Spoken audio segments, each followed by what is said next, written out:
Sinabi ng Human Emperor na hindi naman ito mahirap at nauunawaan niya ang iniisip nito. Ngunit sa huli ay ang tinatawag na karangalan ay maliit na pakinabang lamang at ang mas malaking pakinabang ay ang creation artifact at nagtanong siya kung ang taong yun ay mula sa Tianyuan continent. Hindi nagulat si Tang Yuexian at sinabing alam na pala nito, dahil sa mga ganitong kalaking bagay ay kapag nalaman na ng mga makapangyarihang tao ay wala nang may tatago pa. Sumagot ang Human Emperor na ang Tianyuan continent ay walang kasaysayan, walang lakas at walang taga-suporta. Ngunit naglakas loob pa rin itong makipagtulungan sa mga higanteng tulad nila at ito ay nagpapahiwatig na mayroon silang itinatagong alas. Sinabi ni Tang Yuexian na wala rin silang magagawa, dahil ang taong yun ay ang tanging may 100% katiyakan na makakapasok sa Eternal Realm at bagaman marami ring nasa ikasyam na antas ng Longevity Realm sa ibang sibilisasyon ay wala sa kanila ang may ganitong tiwala sa sarili. Sinabi ng Human Emperor na kung gayon ay magkakaroon ng isa pang main god ang sibilisasyon ng martial arts. Sumagot si Tang Yuexian na ang main god na ito ay malamang na magdadala ng napakalaking responsibilidad at kailangan itong buong lakas na protektahan ng sangkatauhan sa loob ng 10,000 taon. Sinabi ng Human Emperor na walang pakinabang kung walang pagsisikap at ito ay nararapat lamang at nagtanong siya kung ano ang pananaw ni Confucius at ng Soul Emperor tungkol dito. Sumagot si Tang Yuexian na hindi mahalaga ang kanilang pananaw at ang mahalaga ay kung ano ang pananaw ng tatlong emperador. Nagulat ang Human Emperor at alam niyang ang tinutukoy nito ay ang orihinal na tatlong emperador na siyang tatlong pangunahing disciple ng human ancestor at mabilis niyang tinanong kung may balita na mula sa kanila. Ipinaliwanag ni Tang Yuexian na nag-iwan ng mensahe ang tatlong emperador sa pamamagitan ng kanilang banal na kalooban at inutusan nila ang Legendary Academy na buong lakas na suportahan ang planong ito at binanggit din nila si Ming at kung hindi dahil doon ay hindi niya kukuning disciple si Ming. Nagtanong ang Human Emperor kung may nakita ba ang tatlong emperador at sumagot si Tang Yuexian na hindi niya alam at ang orihinal na plano ay sumunod lamang siya sa kagustuhan ng tatlong emperador. Ngunit biglang lumitaw ang kanyang junior brother at ito ay nagpapahirap sa kanya. Sinabi ng Human Emperor na ang kanyang pakikilahok ay maliit na bagay lamang at ang creation artifact ay mananatili sa kanila at hindi makakaapekto sa kabuuang plano. Nagtanong si Tang Yuexian kung sino ang nagsabing hindi ito makakaapekto sa kabuuang plano, dahil sa kanyang kakayahan ay si Ming na ang itinakdang tagapagmana ng tatlong emperador at kung madadagdagan pa ito ng ganitong karangalan ay paano na ang Heavenly Emperor at Earthly Emperor at sa palagay niya ay hindi nais ng tatlong emperador na maging masyadong makapangyarihan ang isang panig. Mahina hong sinabi ng Human Emperor na paano kung siya ay makapasok sa Eternal Realm. Nagulat si Tang Yuexian at hindi niya natapos ang kanyang sasabihin. Ipinaliwanag ng Human Emperor na noon pa man ay kaya na niyang sumalakay sa Eternal Realm ngunit hindi siya gaanong nakatitiyak at kamakailan lamang ay itinuro sa kanya ni Ming ang Supreme Veneration Art at sa tulong ng sining na ito ay mayroon na siyang hindi bababa sa 50% katiyakan. Tumawa si Tang Yuexian at sinabing ang kanyang anak sa labas ay talagang nakatulong ng malaki sa kanya. Sinabi ng Human Emperor na alam na pala ng kanyang senior sister ang kanyang pagkakakilanlan at mahinahon niyang ipinaliwanag na si Long Xiaobai ay kanyang dugo at laman at nang ito ay pinatay ay naramdaman niya ito. Nagtanong si Tang Yuexian kung hindi ba siya nanghihinayang na ang lahat ng resources ay ginagamit sa isang tagalabas at sumagot ang Human Emperor na hindi ito tagalabas at siya ay kanyang anak at siya ang Crown Prince ng Human Emperor at ang pagpapalaki ay mas mahalaga kaysa sa pagsilang at ito ay mas malinaw sa kanya kaysa sa iba at kahit na ang kanyang sariling mga anak ay walang nagtagumpay. Nagtanong si Tang Yuexian kung alam na ba ito ni Ming at sumagot ang Human Emperor na hindi na kailangan pang malaman ito. Ngunit darating ang araw na sasabihin din ito sa kanya at sinabi niyang nakalimutan niyang sabihin sa kanyang senior sister na pinuntahan niya ang kanilang master at humiling na gamitin ito ang kanyang Yijing upang basahin ang kanyang kapalaran at sinabi ng kanilang master na si Ming ang kanyang itinakdang tagapagligtas at sa tulong nito ay malaki ang kanyang tsansang makapasok sa Eternal Realm. Napaisip si Tang Yuexian at sinabing ang kanilang master ay nakikilahok din dito at kung gayon ay talagang malawak ang koneksyon ni Ming at hindi lamang ito isang simpleng piraso ng laro at paulit-ulit na nagbago ang kanyang ekspresyon. Sinabi ng Human Emperor na ang dakilang sining ng Yijing ng kanilang master ay kayang makita ang mga pangyayari 3,000 taon sa hinaharap at malamang ay may nakita ito kaya ito nagbigay ng gabay sa kanya. Sa wakas ay tumango si Tang Yuexian at sinabing masisiguro niyang ang karangalan ni Ming at Yunfeng ay hindi maaagaw ng sinuman, ngunit ang mga susunod na pangyayari ay hindi na niya kontrolado at hindi na niya ito kayang pangasiwaan. Sinabi ng Human Emperor na hindi ito mahalaga at siya na ang bahala sa mga natitirang bagay at ang kailangan lamang gawin ng kanyang senior sister ay ipaliwanag ang sitwasyon sa ibang mga pinuno at pagkatapos ay sinabi niyang pagkalipas ng kalahating taon ay ang ika-1 milyong kaarawan ng kanilang master at isasama niya si Ming doon. Sinabi ni Tang Yuexian na nais nitong ilantad siya sa entablado at kung kinakailangan ay maaari siyang tumulong, dahil bilang kanyang mahinang master ay hindi siya maaaring maging masyadong pabaya. Samantala ay nanatili sina Ming at Yunfeng sa Human Imperial Palace at inutusan ni Ming ang Spacetime Child na sunduin sina Weiwei at Gan Jiamei. Ang kanyang nakamit sa paglalakbay na may halagang 2 hanggang 3,000 bilyong Eternal Coins ay ibinigay niya lahat kay Gan Jiamei upang ito ang magbenta para sa kanya at dahil malaki ang impluwensya ng pamilya Gan ay mas madali para sa kanila na ibenta ang mga maruruming bagay na ito.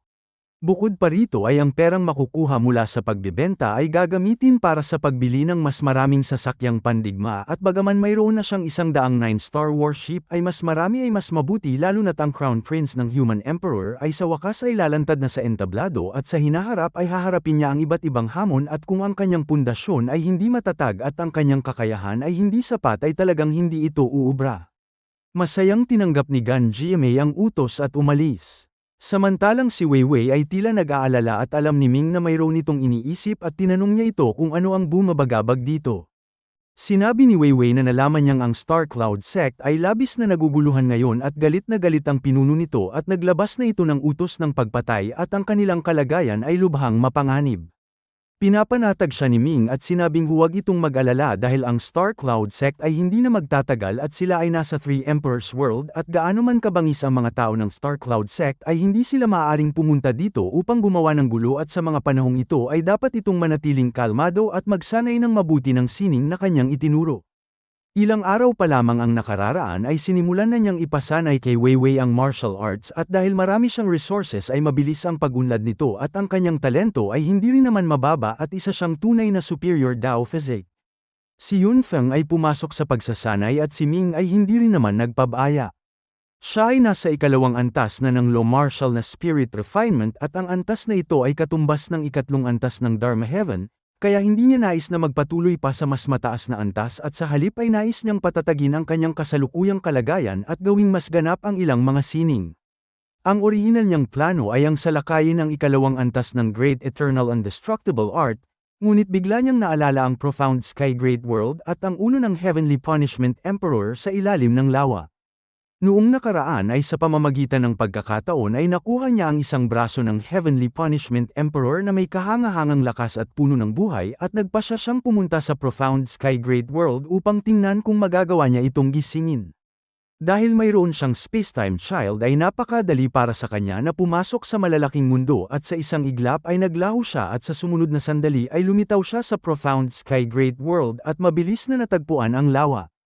Batay sa kanyang alaala ay sumisid siya sa ilalim ng lawa at natagpuan ang kuweba at mabilis na pumasok ng malalim.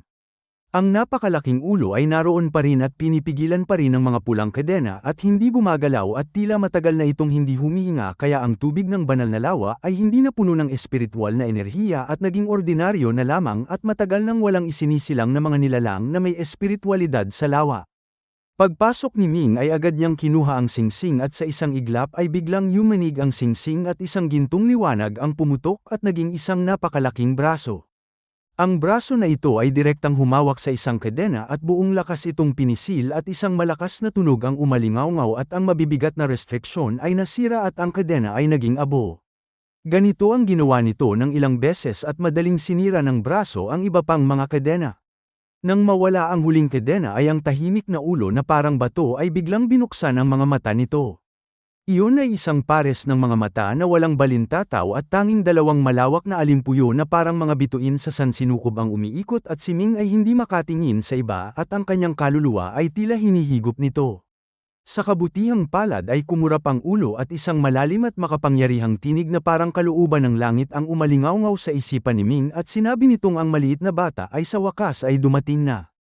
Nagmamadaling yumuko si Ming at binati ang Heavenly Punishment Emperor at sinabi ng huli na alam pala nito kung sino siya at pinasalamatan siya nito sa paghahanap ng isang braso nito. Nagtanong si Ming kung bakit naputol ang ulo at katawan nito at ipinaliwanag ng Heavenly Punishment Emperor na noong namatay ang kanyang nakatatandang kapatid ay labis siyang nagdalamhati at nagalit at sumugod siya sa Heavenly Realm at nakipaglaban sa pinuno nito sa loob ng 3,000 round. Ngunit sa huli ay hindi niya nakayanan ang kanilang mas maraming bilang at lakas at siya ay tinadtad sa 6 na piraso at ang kanyang ulo ay ibinaon dito at ang kanyang mga braso, binti at katawan ay ibinaon sa ibang mga lugar. Siya ay may katawan na hindi namamatay at kahit na ganoon ay hindi pa rin siya sumuko at halos naubos niya ang kanyang lakas sa buong buhay niya upang sirain ang mga restriksyon sa ilalim ng lawa. Ngunit pagkatapos noon ay naging mahina siya at kahit na ang mga kadena sa kanyang katawan ay hindi na niya kayang tanggalin at pagkatapos ay dumating ang batang ito na nagbigay sa kanya ng pag-asa. Tuwang-tuwang sinabi ni Ming na hindi niya inaasahang sa pamamagitan ng pagkakataon ay nailigtas niya ang Heavenly Punishment Emperor at sinabing kapag gumaling na ito ay maaari na nitong hanapin ang iba pang bahagi ng kanyang katawan. Sumagot ang Heavenly Punishment Emperor na sa kanyang kasalukuyang anyo ay hindi siya maaaring lumabas at labis niyang kailangan ng isang pisikal na katawan upang paglagyan ng kanyang kalooban. Nang tanungin ni Ming kung ano ang hinahanap nitong katawan ay sinabi ng Heavenly Punishment Emperor na ang katawan ni Ming ay hindi na masama. Natakot si Ming at pinagpawisan siya, ngunit sinabi ng Heavenly Punishment Emperor na dahil may utang na loob ito sa kanya ay hindi siya nito maaaring saktan at sa halip ay hihiramin na lamang nito ang Space-Time Gate upang siya mismo ang humanap ng paraan. Medyo nang hinayang si Ming dahil sa pagkakaroon ng Space-Time Gate ay naging napakadali ng kanyang buhay at kung wala ito ay talagang hindi siya masasanay. Pinapanatag siya ng Heavenly Punishment Emperor at sinabing hindi siya nito bibiguin at dapat ay sinanay na niya ang mga sining ng Blood Clan at ang Great Eternal Indestructible Art at ang sibilisasyon ng Blood Clan ay isa sa mga pamana nito at ang Great Eternal Indestructible Art ay naglalaman ng prinsipyo ng kawalang kamatayan at kawalang pagkawasak nito.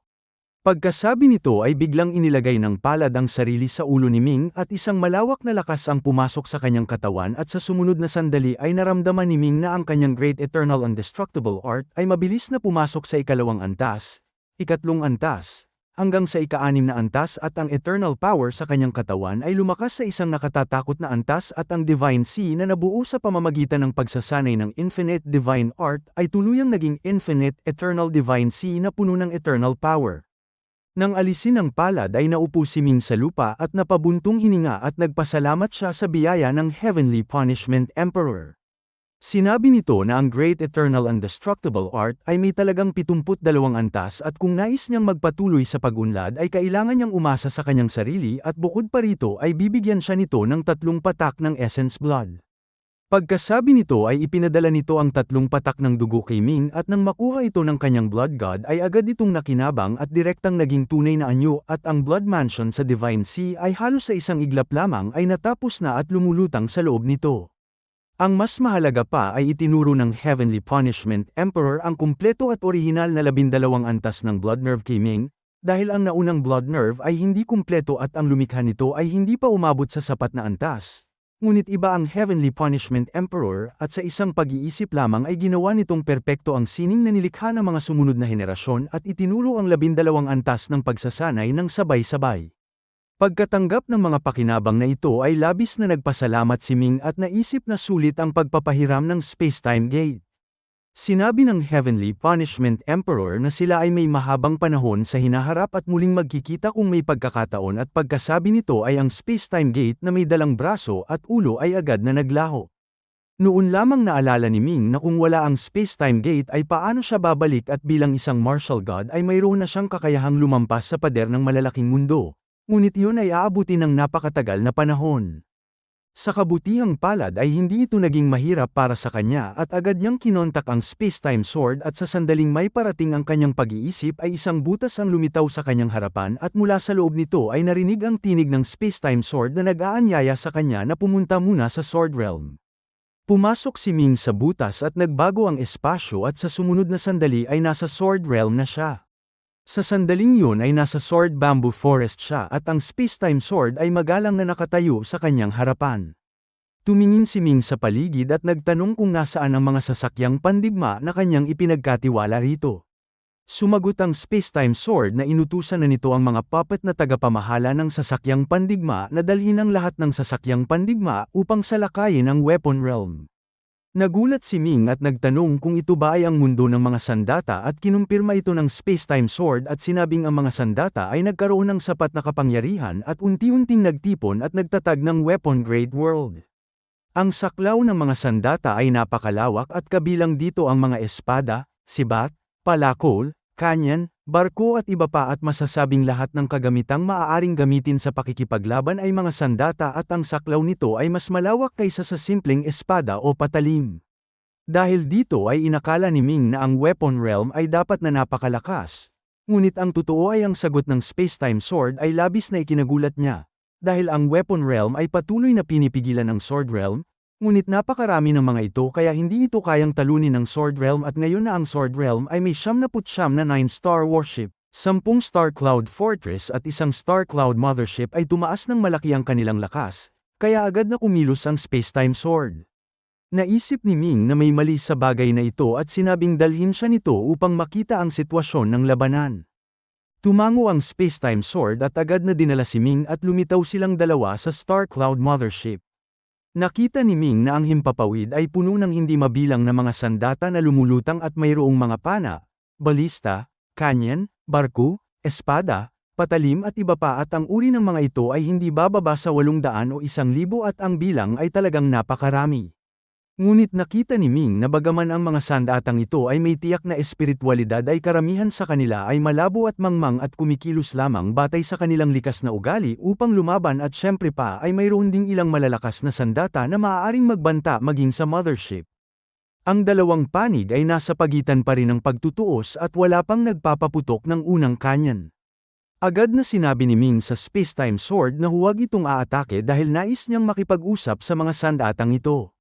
Sumagot ang space-time sword na ang mga sandatang ito ay matitigas ang ulo at mahigit 10 beses na itong nakipag-usap sa kanila ngunit ayaw nilang sumuko.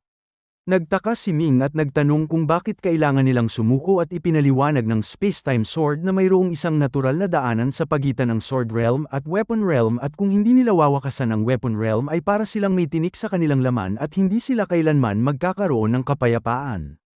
Ikinaway ni Ming ang kanyang kamay at sinabing hindi ito tiyak at nagtanong kung para saan ang mga sandata at syempre ay para gamitin at kung bibigyan niya sila ng magandang kahihinatnan ay tiyak na matutuwa sila. Sumagot ang space-time sword at agad na kinontak ang ilang pinuno ng weapon realm. Pagkasabi nito ay nakita ni Ming ang isang napakalaking luntiang dragon na may habang 1,000 milya at ang hininga nito ay nagiging ulap at may kidlat sa kanyang katawan at ang kanyang tindig ay talagang kahanga-hanga. Ang luntiang dragon ay nagsalita sa wika ng tao at nagtanong sa space-time sword kung mayroon pa ba silang dapat pag-usapan. Sinabi ng space-time sword kay Ming na ang luntiang dragon ay isang divine spear na tinatawag na Asher Dragon Divine Halberd at noong una ay upang likhain ang divine spear na ito ay isang makapangyarihang tao ang nagsil ng kaluluwa ng Asher Dragon sa loob nito at sa gayon ay nalikha ang pambihirang banal na sandatang ito. Malakas na nagsalita si Ming at tinanong ang Asher Dragon Halberd kung hindi ba nito nais na humanap ng isang malakas na master upang ipagpatuloy ang kanyang kaluwalhatian. Malamig na nagtanong ang Asher Dragon Halberd kung sino siya at malakas na sinabi ng space-time sword na siya ang master nito at bakit hindi ito yumuyuko. Malakas na tumawa ang Asher Dragon Halberd at sinabi sa space-time sword na talagang wala itong kabuluhan at pinili nito ang isang mahinang tulad niya bilang master. Malamig na tumawa ang space-time sword at sinabing bulag ang Asher Dragon Halberd at hindi ba nito nakikita na ang master nito ay may supreme physique. Nagulat ang Asher Dragon Halberd at tiningnan siya ng mabuti at totoo nga na ang kanyang aura ay napakadalisay at malakas at ang aura na ito ay tila talagang malapit sa supreme physique. Ang dating master ng Asher Dragon Halberd ay isang taong napakalapit sa supreme physique at kalaunan ay naging isang kilalang tao at isang higanti sa isang panig at kung hindi lamang siya pinatay ng kanyang mga kalaban ay maaaring siya ay naging isang main god na. Hindi na muling minamaliit ng Asher Dragon Halberd si Ming at nagtanong kung nais ba nitong maging master niya. Sumagot si Ming na hindi siya ang magiging master nito. Ngunit ang kanyang isang clone na may dugo ng tunay na dragon at may napakalakas na talento ay tiyak na angkop para rito at kung nais nito ay maaari niya silang pagtagpuin. Sa sandaling yun ay isang ulap ng apoy mula sa kanluran ang lumipad at nakita ni Ming ang isang hindi kapani-paniwalang tanawin. Isang lungsod ang lumilipad sa himpapawid at ang laki nito ay halos katulad ng gitnang kabisera ng Tianyuan Continent at ang mas hindi kapanipaniwala ay mayroon itong maraming sandata at defensive formation. Ipinaliwanag ng Spacetime Sword na ito ang War City at ang War City ay isang lungsod na ginawa ng God of War. Ngunit sa kasamaang palad ay hindi ito natapos at ang God of War ay namatay at kung hindi ay mas lalo pa itong lalakas. Tiningnan nito ni Ming at agad na naunawaan na ang War City ay isang kalahating tapos na produkto na nangangailangan ng malaking pamumuhunan at pambihirang kasanayan upang tuluyang matapos. Malamig na nagsalita ang War City at nagtanong kung sino ang batang ito at sinabi sa Asher Dragon Halberd na ito ay isang false supreme physique lamang at natatakot na ito. Naunawaan ni Ming na mayroon itong kaunting paningin at nagtanong kung hindi ba ito kumpleto. Mayabang na sumagot ang War City na kahit na ito ay hindi kumpleto ay kaya pa rin itong pigilan ng Spacetime Sword. Malamig na tumawa ang Spacetime Sword at sinabing ang kakayahan nitong magyabang ay talagang tumaas at nagtanong kung naniniwala ba itong kaya niya itong patayin ngayon. Umubo si Ming at sinabi sa War City na kung sasabihin niyang may paraan siya upang kumpletuhin ito at gawin itong isang tunay na War City ay maniniwala ba ito. Malakas na tumawa ang War City at nagtanong kung kumpletuhin siya at maging ang kanyang dating master ay halos walang kakayahang suportahan ito kaya paano pa ba siya. Ikinaway ni Ming ang kanyang kamay at 1,000,000 artisan puppet ang lumitaw at maayos na pumila. Sinabi ni Ming na gumawa siya ng pagtaya at kung may 100,000,000 artisan puppet at sapat na mga materyales ay sa loob ng 20 taon ay kaya niyang kumpletuhin ang War City bilang isang tunay na War City. Nagulat ang War City at nagtanong kung nagbibiro ba ito dahil 1,000,000 lamang ang nakikita nito. Mahinahong sinabi ni Ming na ang isang artisan puppet ay nagkakahalaga ng 20,000,000 longevity coins at ang 100,000,000 ay nagkakahalaga ng 2,000 trilyon at pagkatapos ng diskwento ay magiging 1,200 trilyon at ang konsumo sa resources ay hindi hihigit sa doble ng halaga ng artisan puppet na humigit kumulang 2,500 trilyon at ang kabuuan ng dalawang ito ay 4,000 trilyong longevity coins. Mapanghamak na sinabi ng War City na sino ang hindi marunong magyabang at hamunin siya nitong ilabas ang pera upang maniwala siya. Sumagot si Ming na siyempre maaari at ikinaway ang kanyang kamay at ang dowry ni Weiwei ay lumitaw at ang dowry ay may mga kayamanan, pera at mga artifact na may kabuuang halagang hindi bababa sa 10 bilyong eternal coins at ang 10 bilyong eternal coins ay katumbas ng 8,100 trilyong longevity coins. Agad na tumahimik ang War City at ang mga sandata ay ang pinakapraktikal at upang mapabuti ay tila nakalimutan na nito ang kanyang naunang kawalang galang kay Ming at agad na sinabing kung tatanggapin siya ay nais niyang sumunod sa kanyang master. Nakangiting sinabi ni Ming na gawin niya ito at ipakita nito ang kanyang katapatan. Isang hibla ng espiritual na liwanag ang lumipad mula sa War City at lumapag sa harapan ni Ming at ito ay isang anyong tao na tila isang batang 3 o 4 na taong gulang at ito ay yumuko ng 3 beses kay Ming at sinabing ito ang kanyang diwa at hiniling na gawin itong kanyang alagad. Agad na nagpadala si Ming ng isang hibla ng eternal power at sa isang iglap ay nagawa na niya itong kanyang alagad at nagkaroon ng mahiwagang koneksyon sa pagitan nila at nagkaunawaan ang kanilang mga puso at kasabay nito ay agad na naunawaan ni Ming kung gaano kalawak at kalaki ang War City.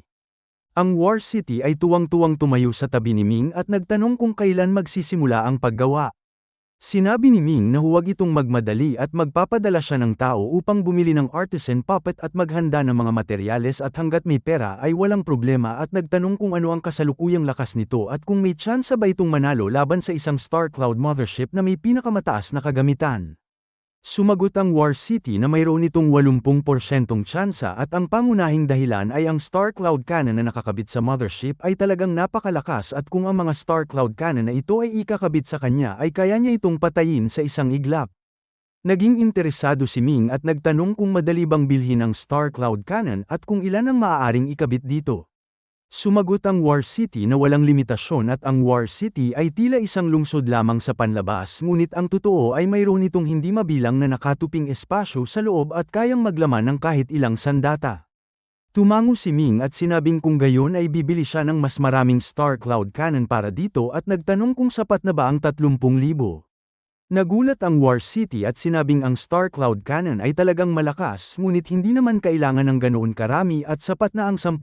at mayroon ding isang uri ng Star Cloud Giant Cannon sa mothership na maaari nitong ipakabit. Tumango si Ming at sinabing walang problema at nagtanong kung ano ang palagay nito sa 3,000 Star Cloud Giant Cannon, 30,000 Star Cloud Cannon at karagdagang 200,000 Annihilation Cannon. Nanginginig sa tuwa ang War City at ang bagong Master ay talagang mayaman at ang bilang na ito ay hindi man lang niya magawang hilingin ngunit basta na lamang itong sinabi at agad niyang sinabi na bukod pa rito ay ang pinakakailangan ng War City ay ang mga War Puppet at mas marami ay mas mabuti. Nagtanong si Ming kung anong antas ang angkop at sumagot ang War City na ang War City ay hindi pa kumpleto at sapat na ang 5,000,000 Dharma Heaven Puppet at bukod pa rito ay mainam kung may 100,000 Longevity Puppet. Tumango si Ming at sinabing kung gayon ay bibili sila ng 5,000,000 Dharma Heaven Level 9 Puppet at 100,000 Longevity Realm Level 1 Puppet at 200 trilyon ay sapat na upang bilhin ang mga ito. Tungkol sa Longevity Realm Puppet ay ang unang antas lamang ang kanyang binili. Dahil ang mas mataas na antas ay hindi niya kayang bilhin at halimbawa noong nakaraan ay bumili siya ng isang Longevity Realm Level 8 na clone puppet na nagkakahalaga ng 16 na trilyon at ang Longevity Realm Level 9 ay nagkakahalaga ng 64 na trilyon, kaya hindi siya makakabili ng marami. Kung ikukumpara sa pagbili ng Longevity Realm Level 9 na Master ay mas mabuting gumastos ng pera sa isang high configuration na 9-star warship at ang pagkakaiba ng kanilang kakayahan sa pakikipaglaban ay hindi gaanong malaki. Sinabi pa ng War City na ang mga War Puppet na ito ay mas mabuting lagyan ng mga pana at armor upang mapataas ang kanilang kakayahan sa pakikipaglaban. Sumagot si Ming na ang mga ito ay hindi problema at ipag-uutos niya sa iba na gawin ito at nagtanong kung ang ibang mga sandata sa Weapon Realm ay sumusunod sa utos nito. Sumagot ang War City na natural na sumusunod sila sa kanya at hindi mabilang na beses na may mga taong nagnanais na hulihin ang mga sandata ngunit palagi niya silang pinuprotektahan. Ngunit bukod sa kanya at sa Asher Dragon Halberd ay mayroon pang 2 sandata na may mataas na posisyon at ito ay ang World-Destroying Dragon Cannon at ang 7 Kills Zither.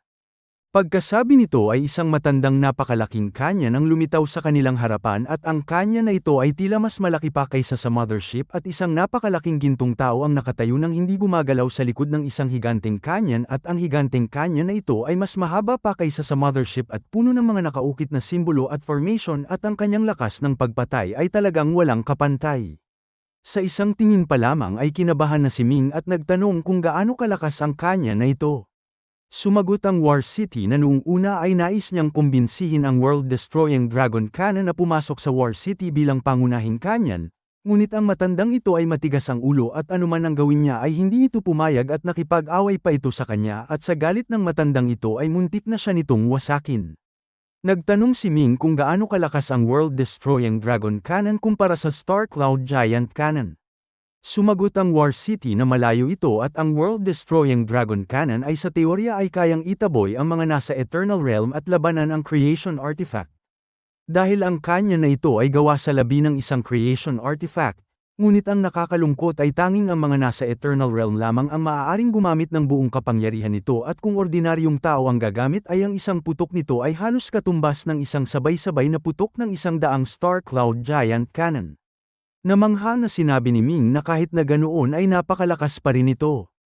Ang higanti sa canyon ay dahan-daang lumingon at ang kanyang tingin ay bumagsak kay Ming at naglabas ito ng isang nakakabinging at malakas na tinig na parang metal na nagkikiskisan at nagtanong kung kaya niyang kumpletuhin ang War City ay kaya rin ba niya itong ayusin. Noon pa man ay napansin na ni Ming na ang World-Destroying Dragon Cannon ay malubhang nasira at ang pinsala ay talagang matindi at sinabi niyang hindi siya nakatitiyak kung kaya niya itong ayusin. Ngunit kung nais nitong sumunod sa kanya ay gagawin niya ang lahat ng kanyang makakaya. Ang napakalaking gintong tao ay dahan-daang lumuhad at magalang na tinawag siyang Master. Kasabay nito ay isang tansong barya ang lumipad at bumagsak sa kamay ni Ming at tiningnan niya ito at nakita niyang ito ay pahaba at napakaluma at ipinasok niya ang kanyang eternal power at madali niyang nagawang kanyang alagad ang World-Destroying Dragon Cannon. Pagkatapos ay isang malungkot na tunog ang umalingaw-ngaw sa langit at lupa at ang espasyo ay bumaluktot at nagbago at isang zither ang lumitaw at sa pagtunog nito ay agad na nangilabot si Ming at pinagpawisan ang kanyang likod. Isang babaeng tinig ang nagsalita at sinabing may isa siyang putol na kwerdas at nagtanong kung kaya niya itong ayusin. Sinabi ng War City na kung hindi putol ang kwerdas na ito ng 7 kills zither ay ito dapat ang may pinakamalakas na kapangyarihang pumatay at may pinakamalawak na saklaw at kapag inilabas ang 7 kills command ay matatakot ang mga espiritu at Diyos at gaano man karami ang kaaway ay tiyak na mamamatay. Nagtanong si Ming kung saan gawa ang kwerdas ng 7 kills zither at sumagot ito na ang kanyang kwerdas ay gawa mula sa seda ng primordial chaos golden silkworm na hinaluan ng buhok ng true god at pagkatapos ay ginawa ito ng isang eternal realm master gamit ang isang lihim na pamamaraan at ang paggawa ng isang kwerdas noon ay umabot ng 100,000 taon. Agad na umiling si Ming at humingi ng paumanhin at sinabing hindi niya ito kayang ayusin dahil una ay hindi niya mahanap ang primordial chaos golden silkworm at pangalawa ay hindi siya makahanap ng isang eternal realm master upang tumulong at kahit na makahanap man siya ay talagang hindi niya kayang maghintay ng 100,000 taon. Sa halip na madismaya ay nagulat at natuwa ang 7 kills zither at nagtanong kung hindi niya nabanggit ang buhok ng eternal realm master at nangangahulugan bang mayroon siya nito. Sumagot si Ming na mayroon nga siya at noong una ay nakita niya ang ulo ng Heavenly Punishment Emperor at kumuha siya ng maraming buhok. Ngunit noong panahong yun ay hindi niya alam na ang Heavenly Punishment Emperor ay isang main god at lalong hindi niya alam na ito ay napakahalaga. Agad na tumunog ang 6 na kwerdas ng 7 kills zither at sinabing nais niyang kilalanin siya bilang kanyang master at ang tanging kahilingan ay ang tulungan siya nitong ayusin ang kanyang kwerdas. Labis na nagulat si Ming ngunit mabilis siyang natauhan at nakangiting pumayag siya at pagkasabi nito ay ginawa niyang kanyang alagad ang 7 kills zither at ang proseso ay parehong simple at maayos. Sa ganitong paraan ay si Ming ay naging master ng War City, world-destroying dragon cannon at 7 kills zither sa isang iglap at maging ang spacetime sword ay labis na nagulat at sinabing ang kanyang master ay talagang kahanga-hanga at nagawang kumbinsihin ang 4 na malalaking sandata sa isang iglap. Ang Asher Dragon Halberd ay orihinal na nais tumutol ngunit pagkatapos mag-isip ay tinanggap na lamang ito at sabik na lumapit at nagtanong kung nasaan ang clone ni Ming at sumagot si Ming na magkikita rin sila. Pagkatapos ay sinabi ni Ming sa War City na kung maaari ba nitong kumbinsihin ang ilang sandata sa weapon realm na sumama sa kanya at manatili sa loob ng War City upang maglingkod at sumagot ang War City na natural lamang at ang mga pana, balista at kanyan ay karamihang maaaring maging kapaki-pakinabang sa kanya. Sinabi ni Ming na mabuti yun at kumbinsihin nito ang mga sandatang ito at bigyan sila ng pwesto sa lungsod at pagkatapos ay nagtanong sa 4 na sandata kung ang kanilang pinagsamang lakas ay kaya bang utusan ang lahat ng sandata. Sumagot ang Asher Dragon Halberd na syempre at kung hindi ay paano sila magiging mga pinuno. Sinabi ni Ming na dahil kaya nila ay pagkatapos niyang bumili ng mga puppet ay hahayaan niya ang mga ito na pumili ng kani-kanilang master at hindi dapat masayang ang kanilang kakayahan. Sunod-sunod na tumango ang 4 na pinuno at sinabing ito ay hindi mahirap na bagay. Matapos maunawaan ni Ming ang sitwasyon ng weapon realm ay agad niyang inutusan ng 1,000,000 artisan puppet na ayusin ang lahat ng nasirang sandata at sa buong weapon realm ay may kabuuang 37,800 sandata at mahigit kalahati sa mga ito ay may mga sira at maging ang 7 kills zither at War City ay hindi rin kumpleto. Ang artisan puppet ay may pambihirang kasanayan at ang pag-aayos ng mga ito ay hindi mahirap at bukod pa rito ay kinontak niya si Gan Jiamei at ipinabili ang 100,000,000 artisan puppet, 5,000,000 Dharma Heaven Level 9 na battle puppet, 100,000 Longevity Realm Level 1 na battle puppet at maraming mamahaling materyales para sa pag-aayos ng War City. Nang kalkulahin ni Gan Jiamei ang kabuuang halaga ay namutla siya sa takot at sa kabilang panig ng transmission talisman ay sinabi niyang ito ay nagkakahalaga ng ilang libong trilyong longevity coins at wala silang ganoon karaming pera. Mahinahong sinabi ni Ming na mayroon sila at ang ilan ay mga kayamanan at ang ilan ay mga sandata at nais niyang palitan ang lahat ng ito sa eternal coins at kasama ang mga nauna niyang ibinigay ay dapat na makakuha sila ng 80 hanggang 70,000 trilyong longevity coins. Nang marinig ito ni Gan Jiamei ay nagliwanag ang kanyang mga mata at sinabing huwag itong mag-alala at gagawin niya ito sa lalong madaling panahon at kahit na siya ay mula sa isa sa 3 malalaking pamilya ng sibilisasyon ng digmaan at sanay na sa malalaking pera ay labis pa rin siyang nagulat at natuwa at naisip niyang talagang tama ang kanyang pagpili.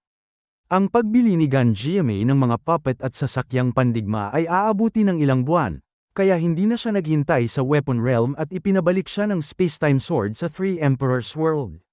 Sa Human Imperial Palace ay parehong nagsasanay sina Weiwei at Yunfeng at si Ming ay nakatanggap ng tulong mula sa Heavenly Punishment Emperor sa Profound Sky Great World at ang kanyang Great Eternal Indestructible Art ay direktang umabot sa ika-6 na antas at ang Blood Mansion ay natapos na rin.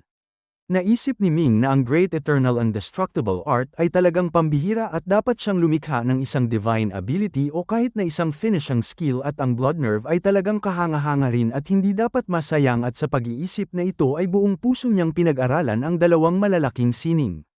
Ang una niyang sinubukan ay ang sining ng Blood Civilization at sa sandaling iyon ay gumalaw ang kanyang puso at ang Blood Mansion ay biglang lumitaw sa himpapawid ng Human Imperial Palace na may malakas na tunog at ang makapal na amoy ng dugo ay pumailan lang sa langit at ang mga Blood Divine Soldier sa loob nito ay sunod-sunod na lumabas at ang bawat isa ay talagang malakas. Ang Blood God ay lumutang sa ere at may magandang tindig at may ngiti sa kanyang mukha. Sinabi ng Blood God na kung tungkol sa mabilis na pagpapataas ng kakayahan ay ang Blood Shadow Divine Art ang pinakamainam at sinanay na ito ni Ming noon ngunit hindi niya ito lubos na pinag-aralan, ngunit dahil mayroon siyang Blood Mansion at Blood Origin Divine Art ay ang pagsasanay ng Blood Shadow Divine Art ang pinakaangkop.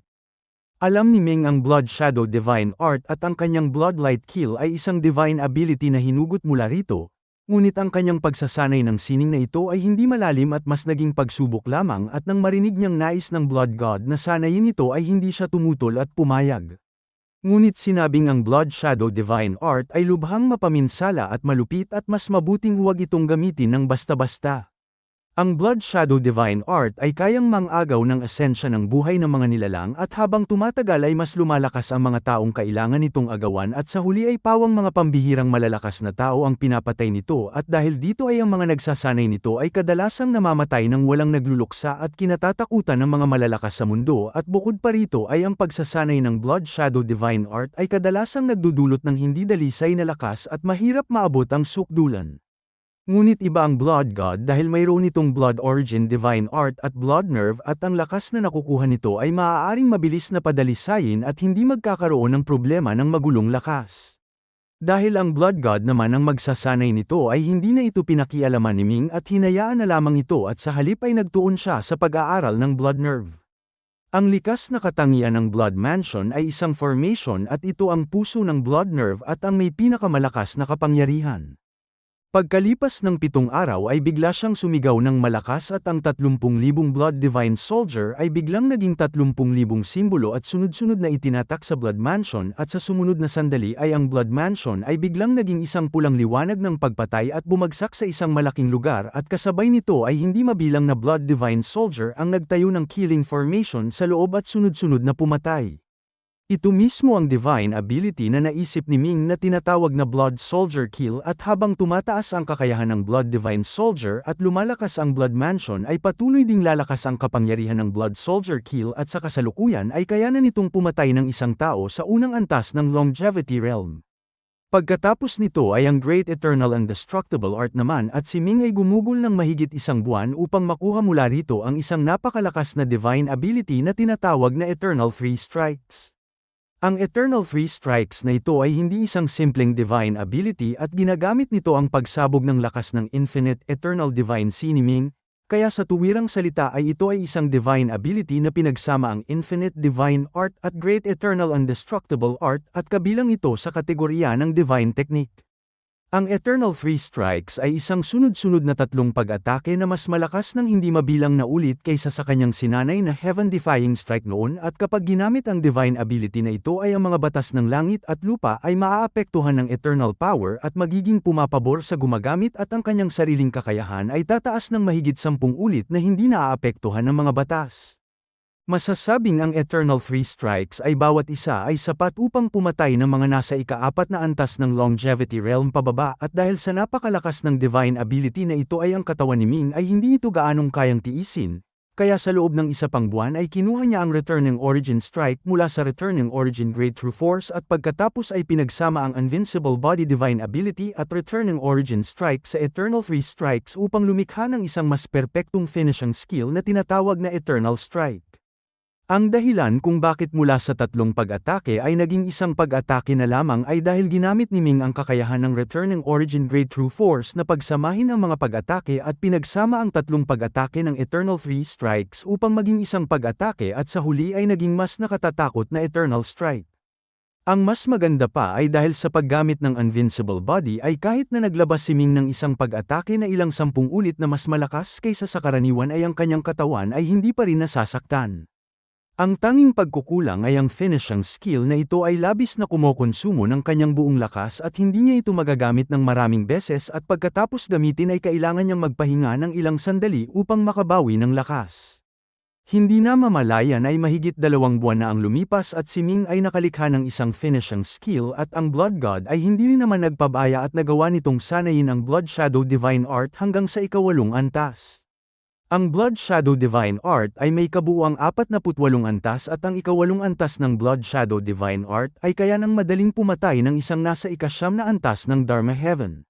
Ngunit dapat tandaan na ito ay ang kapangyarihan lamang ng isang anino ng dugo at ang ika-8 antas ng Blood Shadow Divine Art ay kayang maglabas ng 800 anino ng dugo ng sabay-sabay.